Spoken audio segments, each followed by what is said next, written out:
For Washingtonians, the Mount St. Helens eruption in May 1980 was a major disaster. Lives were lost, people fled the area in panic, and mud, melting glaciers, and debris swept down the river. 1,300 vertical feet of volcano were simply sheared off, and by a blast 21,000 times as powerful as the atom bomb which destroyed Hiroshima in 1945.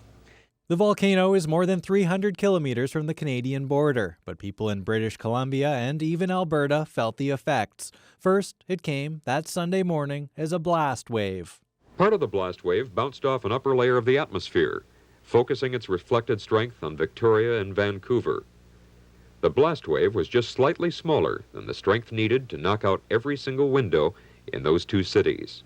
Ian Thompson was 27 years old in 1980. He had a young career as a geologist. He was paying close attention to the news out of Washington. Mount St. Helens had been acting up for months, venting steam and changing shape. A little after 8:30 a.m., May 18th, he was at his parents' home in West Vancouver. And all of a sudden I heard a huge bang. And my initial thought was it might have been a train colliding down on the old PGE or BCR train yard. Well, no, it's too loud for that. He thought maybe his sister had driven a car into the house, but he turned on the radio news and quickly learned Mount St. Helens had erupted. My second thought was, gee, I bet you this is not good. The eruption sent a massive plume of ash and smoke into the sky.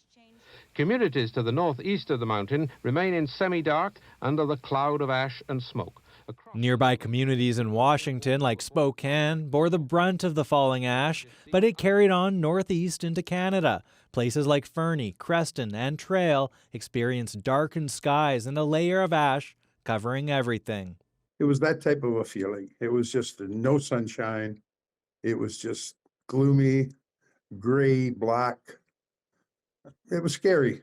Sandy Santori would go on to be mayor of Trail and then an MLA and BC cabinet minister. He says when the ash started to fall, everyone in Trail thought it must be a strange discharge from the smelter above town. I recall that it wasn't like an ash from a forest fire. It was more of a dust. And when it got wet, it turned into like a mud.